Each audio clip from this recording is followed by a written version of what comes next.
पत्नी भी तो लक्ष्मी है। नीलू का आज पहला करवा चौथ का व्रत था।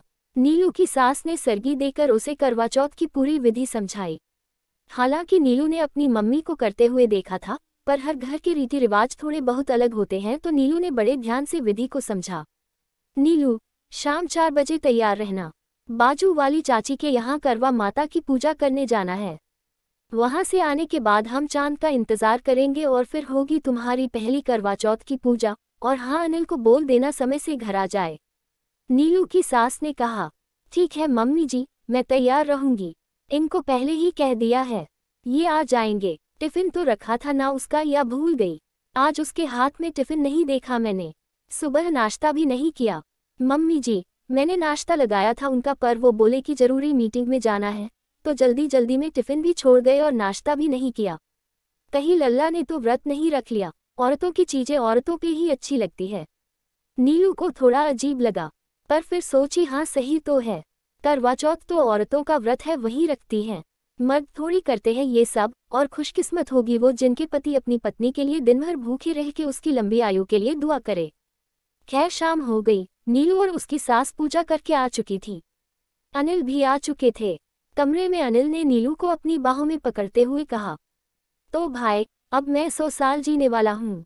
मेरी बीवी ने आज मेरे लिए भूखे प्यासे रह के व्रत किया है, तो भगवान इतना तो कर ही सकते हैं तुम्हारे लिए। पर कुछ भी कहो, आज बड़ी चमक है तुम्हारे चेहरे पे, भूखे रहने के बाद भी। नजर ना लगे मेरी जान को मेरी। पर मन ही मन शिखा सोच रही थी कि कभी उपवास नहीं रखा, फिर तो ये निर्जला व्रत है। तब चांद आए और व्रत खोले। भूख से हाल बेहाल था। और आप क्या जाने जी, भूखे प्यासे क्या हाल होता है हम औरतों का। खैर उधेड़बुन की स्थिति खत्म हुई और चांद बिना देर के आसमान पे अपनी छटा बिखेरने लगा। नीलू और उसकी सास छत पे अपने अपने पतियों के साथ पहुंचे और पूजा करने लगे। छलनी से देख नीलू ने अपने पति की आरती उतारी और आशीर्वाद लिया। अनिल उसे बहुत ध्यान से पूजा करते हुए देख रहा था। पूजा खत्म हुई और व्रत खोलने की घड़ी आई। चलो जी, जल्दी पानी पिला दो।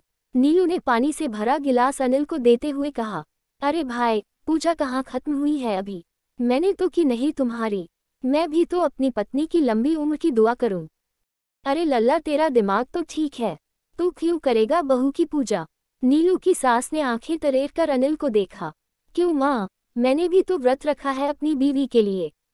जब वो मेरे लंबी आयु के लिए भूखे प्यासे रह के मेरे लिए व्रत रख सकती है, तो मैं क्यों नहीं? मैं अकेला जी के क्या करूँगा माँ, जब मेरी पत्नी मेरे साथ नहीं होगी? उसे भी तो मेरे साथ मेरे लिए जीना होगा ना माँ। क्या पापा नहीं चाहते कि आप उनके साथ हमेशा रहें? तो अगर मैंने चाहा तो क्या गलत किया? उद्धरण, लेकिन लल्ला, बस माँ, सिर्फ बहू क्यों करे? पति का भी तो कुछ फर्ज है ना माँ। नीलू की सास चुपचाप अपने बेटे को अपनी बहू की आरती उतारते देख रही थी। अनिल ने मन से नीलू की आरती उतारी और भगवान से उसकी सलामती, खुशी और लंबी उम्र की दुआ मांगी। नीलू आंखों में आंसू लिए अनिल को देख रही थी।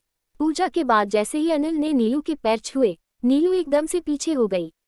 नीलू की सास को जैसे दिल का दौरा पड़ते पड़ते बचा और वो चिल्ला पड़ी, तेरा दिमाग पूरी तरह खराब हो चुका है अनिल।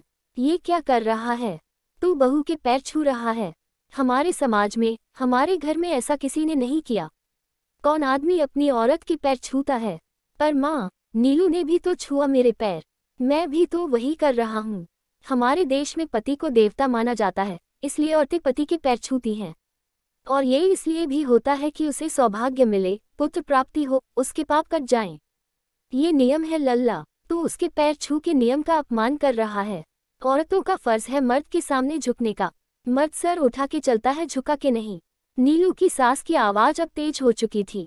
गुस्सा साफ दिख रहा था। माँ, ठीक कहती हो तुम कि हम पति देवता हैं, तो पत्नी को भी तो लक्ष्मी का दर्जा मिला है। तुम ही कहती हो कि नीलू लक्ष्मी है। तुम भी तो रोज सुबह भगवान के पैर छूती हो, लक्ष्मी जी के। पर मेरे घर पे साक्षात लक्ष्मी का निवास है, तो मैं नीलू के पैर क्यों नहीं छू सकता? दुनिया को जो कहना है कहे, मुझे परवाह नहीं।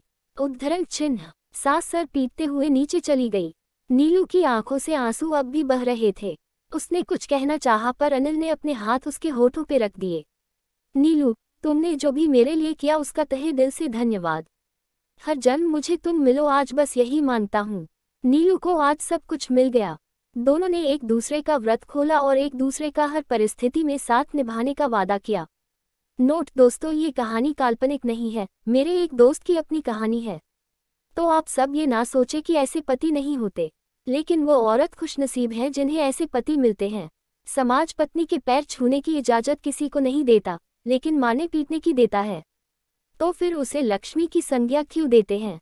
पत्नी साक्षात दुर्गा और लक्ष्मी का रूप है। अगर आप अपनी पत्नी की इज्जत करते हैं तो भगवान आपके घर में विराजमान है। अगर नहीं करते तो आपका डूबना तय है। उम्मीद है आपको ये कहानी पसंद आई होगी।